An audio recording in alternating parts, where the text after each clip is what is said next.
নমস্কার, আপনাদের সকলকে স্বাগত জানাই চ্যানেল রূপা মুখার্জিতে। আজ আমরা এমন 4টি মন্দিরের কথা বলবো যেখানে মনে করা হয় যে দেবতা গণেশ তাৎক্ষণিকভাবে সকল প্রার্থনা শুনে থাকেন। আসলে আমাদের জীবনের গতি অত্যন্ত দ্রুত এবং আমরা চাই সব কিছু এখনই ঘটুক। আমরা চাই স্পষ্টতা, শান্তি, সমাধান এবং তাৎক্ষণিকতা। কিন্তু কিছু বিষয় যেমন বিশ্বাস এবং গভীর প্রার্থনা প্রায়ই আমাদের সময়সূচিতে কাজ করে না। আর সেই প্রসঙ্গেই আজকের এই ভিডিও। তবে ভিডিওর গভীরে যাওয়ার আগে আপনাদের কাছে একটি অনুরোধ, ভিডিওটি ভালো লাগলে অবশ্যই লাইক, শেয়ার, কমেন্টস করবেন, চ্যানেল সাবস্ক্রাইব করে পাশে থাকবেন, আর প্লিজ ফেসবুকে আমাকে একটু ফলো করে দেবেন। কিছু বিষয় আছে যেমন বিশ্বাস, গভীর প্রার্থনা, এগুলো সময়সূচিতে কাজ করে না। তবুও এমন কিছু স্থান রয়েছে যেখানে মানুষ বিশ্বাস করে দেবতা দ্রুতই শোনেন, যেখানে এক নির্বাক প্রত্যাশা শান্তির আশ্বাসের সঙ্গে পূর্ণ হয়। শ্রী গণেশের দত্ততীর্থ, যিনি ব্যাঘ্রদূত বা বাধামুক্ত করার দেবতা, এই সত্যের একটি বিশেষ স্থান অধিকার করে। শ্রী গণেশ কেবল শুভ বা সফলতার প্রতীক নন, তিনি পথের সূচনা, আমাদেরকে বাধা দেওয়া জিনিসগুলি ধীরে ধীরে পরিষ্কার করার প্রতিনিধিত্ব করেন। অধিকাংশ সময় এইসব কিছু আমাদের প্রথমে বোঝা যায় না।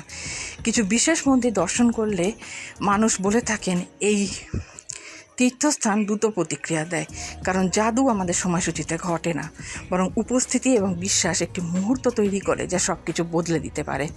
সিদ্ধিবিনায়ক মন্দির, মুম্বাইয়ের বিশৃঙ্খলার মধ্যে সিদ্ধিবিনায়ক একটি নীরব স্থিতিশীলতা।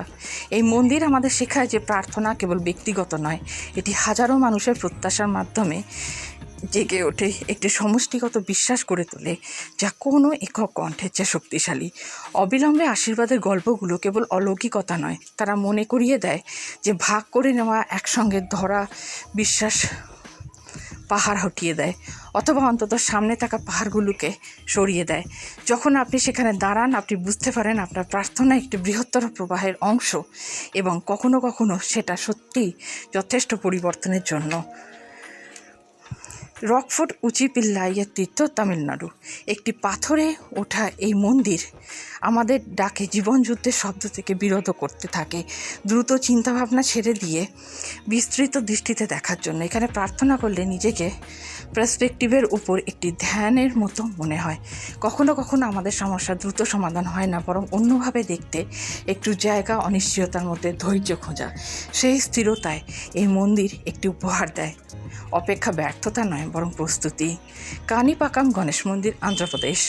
কানিপাকামে স্বপ্রকাশিত মূর্তি দেখায় কিছু গভীরতা যা মানব প্রচেষ্টা থেকে বেশি।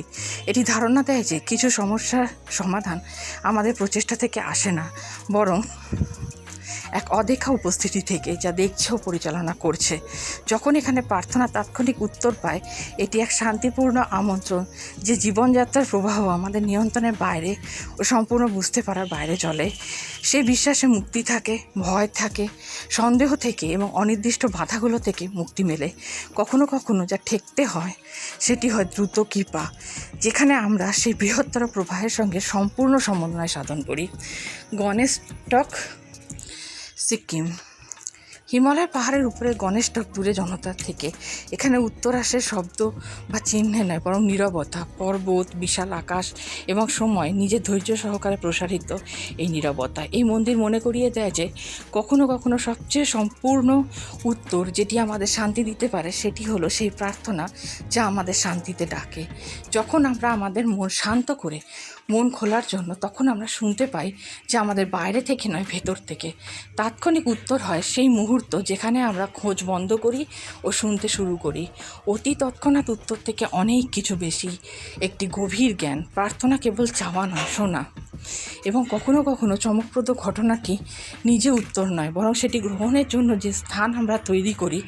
কি হয়, আমরা যে তাৎক্ষণিকতা খুঁজছি তা গতি দিয়ে নয়, বরং খোলামেলা ভাবনা থেকে নিয়ে আসে। সম্ভবত এই মন্দিরগুলির আসল উপহার হলো শান্তির পূর্ণতা স্মরণ করানো, যে যখন আমরা আমাদের ব্যস্ততার মুহূর্ত থেকে বেরিয়ে আসি, যখন আমরা সত্যি বিশ্বাসের জন্য চলি, তখন উত্তর আসবেই। সবসময় যেমন আমরা প্রত্যাশা করি না, তেমনি সবসময় নয় যখন আমরা বুঝতে প্রস্তুত হই।